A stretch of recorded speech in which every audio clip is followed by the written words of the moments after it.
Bonjour Andrés, né en Estonie, arrive en Suisse, les souvenirs les plus lointains de l'enfance comme ça, ce pays, tout ça, tes souvenirs à toi? Des souvenirs dans le jardin d'enfant, avec mes potes, en train de jouer, ce genre de truc. Une belle enfance, un beau cadre, un bel environnement? Non. Ça n'empêche pas d'avoir une belle vie. Les études, toi tu as fait des études commerciales, tu as fait HEC, tu as fait plein de choses. C'était quoi cet état d'esprit par rapport aux études et tout? C'était ta maman qui voulait que tu fasses des études pour réussir, pour arriver à quelque chose? Ouais, c'était ma maman qui m'avait dit de faire des études et après j'ai choisi plus ou moins les études. J'ai choisi un domaine qui m'ouvrait plein de possibilités après parce que j'avais pas vraiment une idée très très précise de ce que je voulais faire. Le reste de mon temps, je passais à le faire de la musique ou genre de trucs, donc je faisais ce que j'avais à faire pour passer des années et puis en général c'est bien. Quand il y avait la moyenne, c'était bon? Ouais, pas forcément, mais c'était ok. C'était quoi tes rêves d'enfant? Quand tu étais petit garçon, tu rêvais de quoi pour plus tard? Tu voulais aller sur la Lune, tu voulais être président des États-Unis, c'était quoi? Non, mais j'aurais bien aimé être sportif, athlète, ce genre de trucs, parce que j'aimais bien l'athlétisme à l'époque. Mais après, les choses changent. J'écoutais pas beaucoup de musique parce qu'on n'avait pas l'accès à la musique durant le communisme. Donc quand je suis arrivé ici, c'était des trucs assez de l'époque, hein, les années 90, comme ça, 89. Donc c'était MC Hammer, ce genre de trucs. Moi j'étais fasciné par la danse, donc je trouvais ça vachement cool. La danse, le hip-hop, le rap, ça allait de soi finalement? Pas complètement, mais après, avec un petit coup de pouce de 2-3 potes, on a mis ça un peu en place. Double Pacte, c'est le premier. Tu me racontes la rencontre avec Nega et avec Ivan Pacemaker? Avec Nega, on s'est rencontrés à la Dolce Vita en fait. On a fait un concours de danse, un battle de danse entre lui et moi. Puis après, on est devenus potes. Et puis moi, je connaissais Ivan parce qu'on habitait dans le même bled.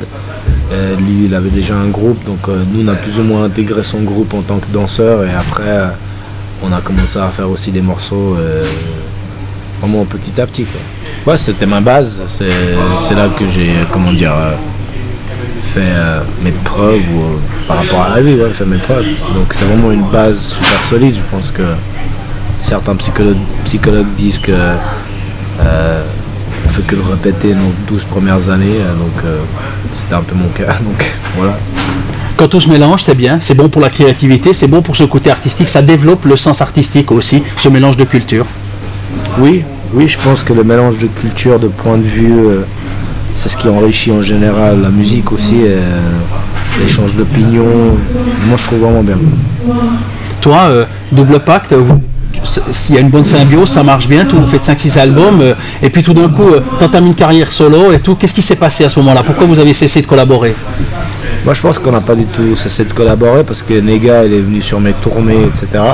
Mais c'était plus que moi, j'avais aussi envie de raconter mon histoire, que tu peux pas forcément faire quand tu es en groupe parce que tu dois partager les sujets sur lesquels tu écris. Et moi, j'avais d'autres trucs que je voulais raconter que lui, il n'avait pas vécu, donc ça sert à rien de faire un morceau où ça ne le concerne pas. Lui, s'il parlait du racisme, je peux pas vraiment écrire sur le racisme de la même manière que lui. Je pense que la qualité a beaucoup augmenté parce que justement, tu peux aller beaucoup plus loin, beaucoup plus facilement. Mais c'est simplement qu'il y a beaucoup plus de monde.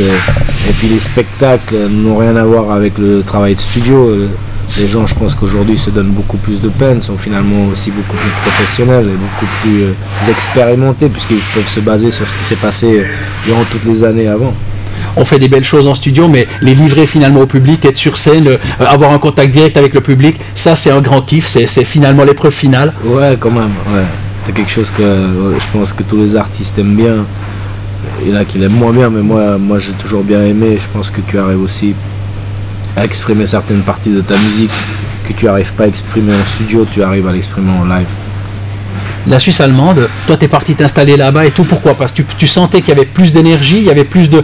Qu'est-ce qui a motivé ton départ? Parce qu'on dit stress, rappeur suisse-allemand, t'es d'accord avec cette histoire-là ou bien c'est parce que c'est un peu cette étiquette-là en disant tiens il est parti en Suisse allemande et tout alors que tu aurais pu faire une carrière ici en Romandie? Non, mais je pense que c'est pas du tout vrai, mais je me suis marié, donc ma femme elle habitait en Suisse allemande, donc je suis allé m'installer là-bas.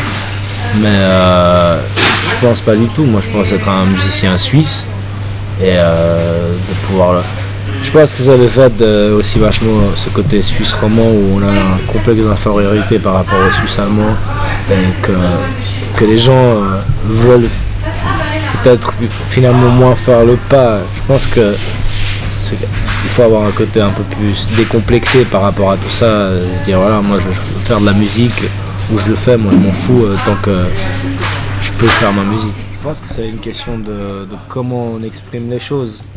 Je pense qu'avec le temps, c'est la façon dont tu t'exprimes, mais aussi en tant qu'artiste, tu veux garder ta crédibilité. Donc, si tu t'es exprimé d'une certaine manière virulente sur certains trucs, tu ne veux pas le refaire parce que tu vas être accusé d'être un récupérateur. Et je pense qu'il n'y a rien de pire que ça pour un artiste. Tu as une très belle carrière, c'est magnifique. On est ici au Doc ce soir, c'est le Best Act Cromandie.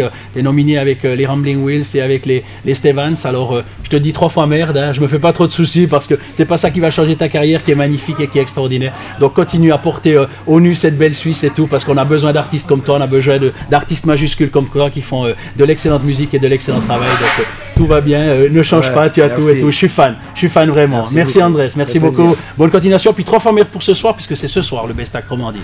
Merci beaucoup. Merci.